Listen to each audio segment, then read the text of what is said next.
John Part 6. John's transformation began to impact his criminal empire. His newfound priorities, his wife, their unborn child, and the rekindling of his long-dormant faith started to affect his performance in the drug world. His lieutenants noticed the change first. Deals that John would have pushed through ruthlessly now gave him pause.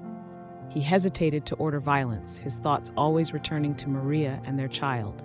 His partners began to whisper that John had gone soft. As John's focus shifted, his grip on his drug territories began to slip. Rival gangs, sensing weakness, started encroaching on his turf. Profits dwindled, and his once ironclad control over local law enforcement began to waver. In board meetings, John found himself distracted, his mind wandering to the nursery he and Maria were preparing. His partners exchanged concerned glances, their respect for him visibly eroding.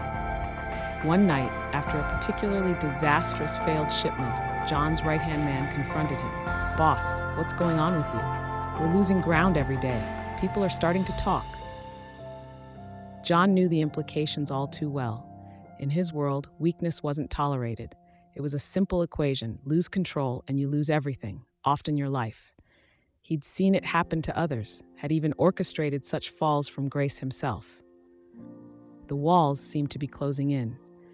John realized he was standing on a precipice. On one side, the violent, power-driven world he'd built. On the other, the chance at redemption and a life with his new family. As he drove home that night, John's knuckles were white on the steering wheel. He knew he had to make a choice, and soon.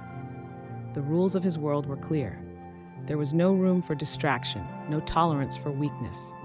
Either he recommitted fully to his criminal empire, or he had to find a way out, fast. The weight of the decision pressed down on him. John knew that whichever path he chose would come with enormous risks.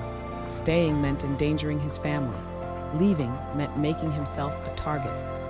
As he pulled into his driveway, seeing the warm light of home where Maria waited, John realized his next move would determine not just his fate, but that of his wife and unborn child as well. Like, share, and subscribe.